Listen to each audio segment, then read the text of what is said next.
ফিরে এলাম পরবর্তী ক্লাসে। আমি Shekhar Chatterjee. Welcome back to Chatterjee commerce academy. আমরা ক্যাশ বুকে সিঙ্গেল কলম, ডাবল কলম, ট্রিপল কলম করেছি। আজকে আমরা পেটি ক্যাশ বুক করবো। পেটি ক্যাশ বুক জিনিসটাকে আগে একটু বুঝে নাও ভালো করে। সেটা হচ্ছে বড় ব্যবসার ক্ষেত্রে একজন মেন ক্যাশিয়ার থাকে। মেন ক্যাশিয়ার পুরো সব দিক দেখতে পারে না বলে একজন পেটি ক্যাশিয়ার সেখানে অ্যাপয়েন্ট করা হয়। পেটি ক্যাশিয়ার কী দেখে?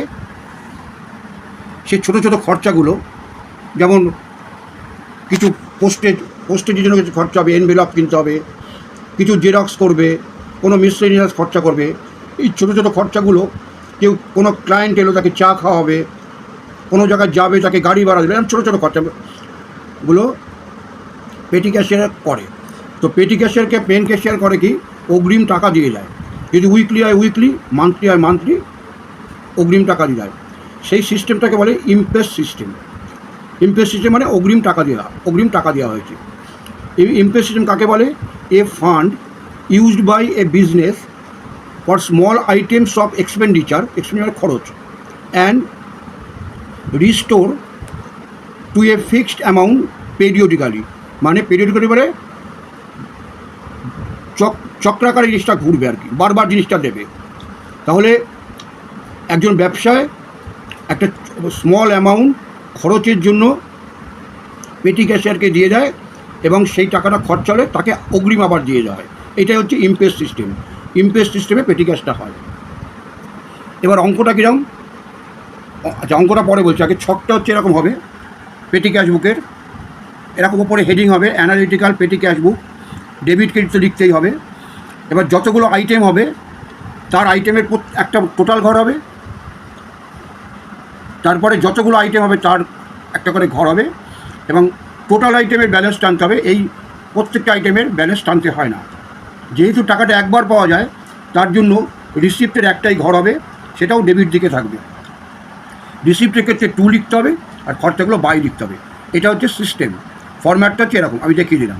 এবার অঙ্কে এসো। From the following information prepare an analytical পেটি ক্যাশ বুক। কী বলেছে? এক মাসের অঙ্ক দিয়েছে। এটা 2024 এপ্রিল মাস। 1 তারিখে বলেছে receive for cash payment. Main cashier থেকে টাকা পাওয়া গেছে কত? 20,000 টাকা। তাহলে এটা হচ্ছে রিসিপ্টের ঘর। আমি ডেট লিখলাম 2024 এপ্রিল 1। তারপরে ভাউচার নাম্বার যদি টাকা দিলে বা নিলে ভাউচার ইস্যু করা হয়। যদি ভাউচার নম্বর নেওয়া থাকে আমরা 1-2 করে লিখে রাখবো এন্ট্রি অনুযায়ী। তো 1 নম্বর এন্ট্রিতে 1 নম্বর লিখেছি।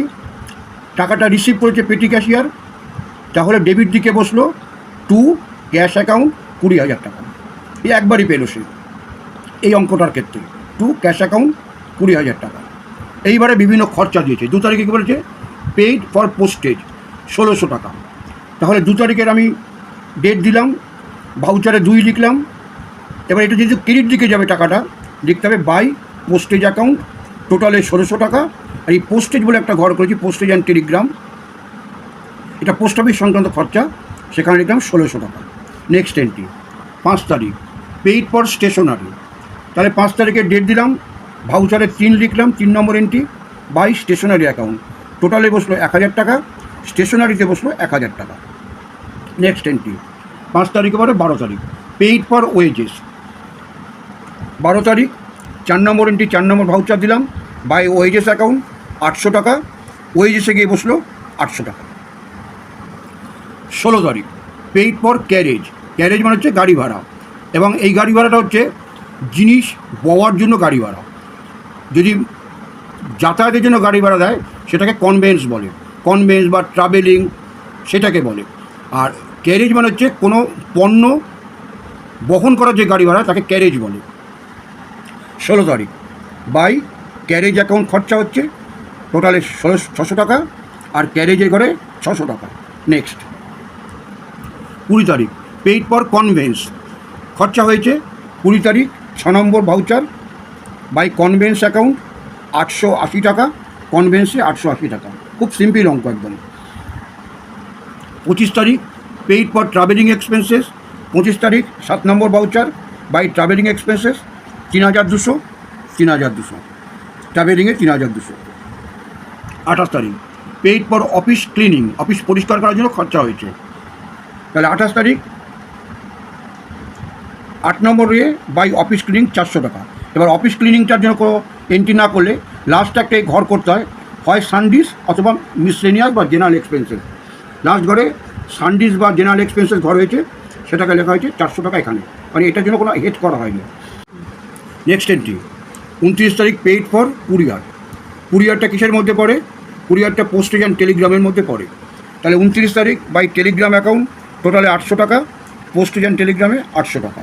Next entry send registered notice to landlord. ল্যান্ডলর্ডকে রেজিস্টার্ড নোটিশ পাঠিয়েছে, তার জন্য খরচা হচ্ছে 190 টাকা। 30 তারিখ 10 নম্বর ভাউচার, নোটিশ চার্জেস 190 টাকা। এই নোটিশ চার্জেসটা বসবে সানডিস বা মিসলেনিয়াসে 190 টাকা। এবারে আমাদের প্রত্যেকটা যে আলাদা করে ঘর হলো সেগুলো যোগ করে ডবল দাগ দিয়ে ক্লোজ করে দিতে হবে। টোটালে ঘরটা যোগ করতে হবে। টোটালে আমার হয়েছে 9,470 টাকা খরচা হয়েছে। আমরা টাকা পেয়েছিলাম কত? 20,000 টাকা। এটাকে যোগ করতে হবে, ডবল দাগ দিয়ে ক্লোজ করতে হবে, অপোজিট সাইডে নিয়ে আসতে হবে 20,000 টাকা। ব্যালেন্সটা বের করতে হবে ক্লোজিং ডেটে, 30 তারিখে closing date, by balance series 10,530 টাকা। এই ব্যালেন্সটা পরের মাসে টেনে রাখতে হবে 1/5। আমরা এপ্রিলে অঙ্ক করছি, এপ্রিল পরে মে মাস, 1/5/24 টু ব্যালেন্স বিডি 10,530 টাকা। এইটা হচ্ছে পরের অঙ্কের ক্ষেত্রে। আমি আরেকটা অঙ্ক করাবো পেটি ক্যাশ বুকে, সেখানে এই সিস্টেমটা আছে, আমি বুঝিয়ে দেবো তখন। এই 10,530 টাকা, তাহলে এর পরে যখন পেটি ক্যাশকে টাকা দেবে এই 20,000 থেকে ব্যালেন্স টাকাটা দেবে।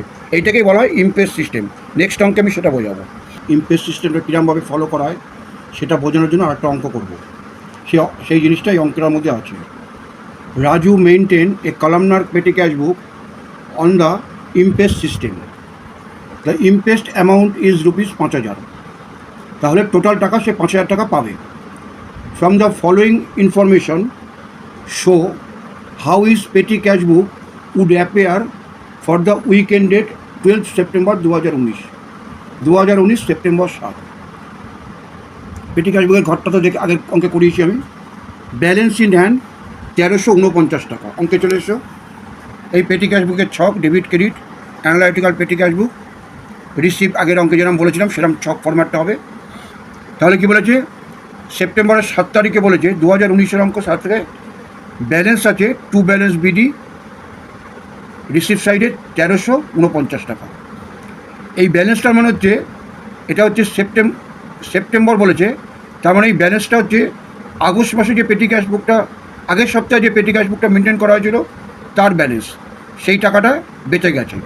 এবার টোটাল ইমপেস সিস্টেম কত বলেছে অঙ্কে? 5,000 টাকা। টোটাল ইমপেস সিস্টেম 5,000 টাকা। তাহলে যখন অঙ্কটা করেছিল এই 1,349 টাকা বেঁচে গেছিলো তার। এটা এক সপ্তাহের অঙ্ক দিয়েছে, মানে আগের সপ্তাহে যে ইমপেস সিস্টেম হয়েছিল 1,349 টাকা বেঁচে গেছিলো, সেই জন্য এখানে লেখা আছে টু ব্যালেন্স বিডি। এবার তাহলে ইমপেস সিস্টেমে মেন ক্যাশিয়ার পেটি ক্যাশিয়ারকে কত টাকা দেবে? 5,000 ব্যালেন্স 1,349 টাকা, সেই অ্যামাউন্টটা হচ্ছে 3,651 টাকা। সেই এন্ট্রিটা হবে মেন ক্যাশিয়ার থেকে পেটি ক্যাশিয়ার টাকা পাচ্ছে, রিসিভ করছে টু ক্যাশ অ্যাকাউন্ট 3,651 টাকা। এইভাবে পেটি ক্যাশ বুকের ইমপেস সিস্টেমটা মেনটেন করা হয়। এটা বোঝানোর জন্য আমি অঙ্কটা করলাম। যেটা ব্যালেন্স থাকবে তার সঙ্গে ডিফারেন্স অ্যামাউন্টটা মেন ক্যাশিয়ার পেটি ক্যাশিয়ারকে দেবে। এখানে আমাদের মেন ইমপেস অ্যামাউন্ট ছিল 5,000। আগের সপ্তাহে যে পেটি ক্যাশ বুকটা হয়েছিল তার বেশি ছিল 1,349 টাকা। তাহলে মেন ক্যাশিয়ার 3,651 টাকা আর তাকে দিল। আর সব এন্ট্রি আগের অঙ্কের মতো সিম্পল, তবু আমি করে বুঝিয়ে দিচ্ছি।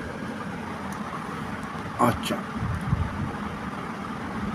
অঙ্কে এখানে বলেও দিয়েছিল রিসিভ ক্যাশ রিইম্বার্সমেন্ট পরিশোধ করা, যতটা খরচা হয়েছে বাদ বাকি টু মেক আপ দ্য ইমপেস্ট। আগে ইমপেস্টটা মেনটেন করার জন্য আর কত টাকা দিতে হবে সেই এন্ট্রিটা আমি বুঝিয়ে দিলাম। নেক্সট খরচা 7 তারিখে পোস্টেজ বাই ডেট দিতে হবে। 7 তারিখে ডেট, এখানে 7 তারিখে মেনশন করতে পারো, কমাও দিয়ে রাখতে পারো, আবার একই ডেটেও লেখা যায়। বাই পোস্টেজ অ্যাকাউন্ট টোটাল 123 টাকা, পোস্টেজে ঘরে 123 টাকা। নেক্সট এন্ট্রি স্টেশনারি, একই ডেটে হয়েছে বাই স্টেশনারি অ্যাকাউন্ট, টাকাটা হচ্ছে 321 টাকা, স্টেশনারিতে 321 টাকা। এবার 8 তারিখে ট্রাভেলিং অ্যান্ড কনভেন্স, 8 তারিখে বাই ট্রাভেলিং অ্যাকাউন্ট টোটাল 126 টাকা, ট্রাভেলিং অ্যান্ড কনভেন্সে 126 টাকা।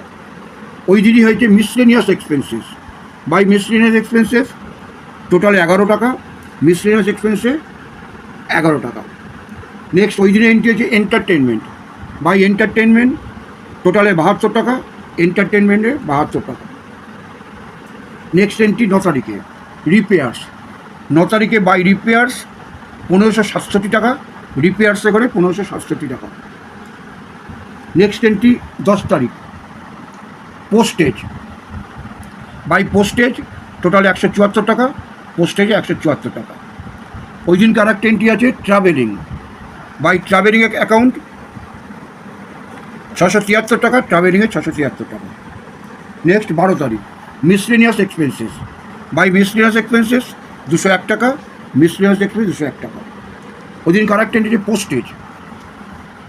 বাই পোস্টেজ অ্যাকাউন্ট টোটালে 483 টাকা, পোস্টেজ 483 টাকা। আর একটা এন্ট্রি আছে ওই দিনকে রিপেয়ার্স। বাই রিপেয়ার্স অ্যাকাউন্ট টোটালে 30 টাকা, রিপেয়ার্সে 30 টাকা। অঙ্ক টোটাল এন্ট্রি আমাদের হয়ে গেল। এইবারে করতে হবে কি, যেগুলো ইন্ডিভিজুয়াল ঘর সেগুলোকে যোগ করে ডবল দাগ দিয়ে ক্লোজ করে দিতে হবে। এইবারে মূল জায়গাটা আসবো, সেটা হচ্ছে আমাদের ডেবিট দিকে রিসিভ ছিল 5000 টাকা। 5000 টাকা যোগ করলাম, ওই 5000 টাকাটা আমি অপোজিট সাইডে নিয়ে এলাম, এইটা যোগ করলাম, এটা যোগ করে টোটাল যোগ করলো 3781 টাকা। ব্যালেন্স কত বেরোলো 1219 টাকা।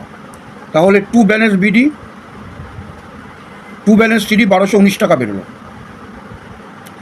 বাই ব্যালেন্স সিডি বেরোলো 1219 টাকা। ডেবিট দিক বড় হয়েছে বলে বাই বেরোলো ক্রেডিট দিকে। এইবারে এইটাকে অপোজিট সাইডে ডেবিট দিকে নিয়ে আসতে হবে। 12 তারিখে ডেট শেষ ছিল, তার পরের ডেট 13/9-তে নিয়ে আসতে হবে। টু ব্যালেন্স বিডি বলে 1219 টাকা। এইবারে যেহেতু আমাদের অঙ্কের প্রথম দিকে এসো, এখানে বলে দিয়েছিল ইমপ্রেস সিস্টেম 5000 টাকা আর ব্যালেন্স বলে দিয়েছিল, সুতরাং আমাদের আবার ইমপ্রেস সিস্টেমটাকে আবার নতুন করে কমপ্লিট করে রাখতে হবে অঙ্কের ক্ষেত্রে। এটা অঙ্কে বলা থাকবে না, কিন্তু এটা না করে দিলে অঙ্কে যত নম্বর থাকবে এক আধ নম্বর কেটে দেবে। ওই জন্য ইমপ্রেস সিস্টেমে দুটো, একটা ব্যালেন্স আর একটা নতুন করে দিচ্ছে মনে করে দিলে অঙ্কে আমাদের আবার নতুন করে ইমপ্রেস সিস্টেমটা করে রেখে দিতে হয়। তাহলে টোটাল 5000 টাকা যোগ করেছিলাম, 5000 টাকা ব্যালেন্স এনেছিলাম, ব্যালেন্স বের করেছিলাম 1219 টাকা।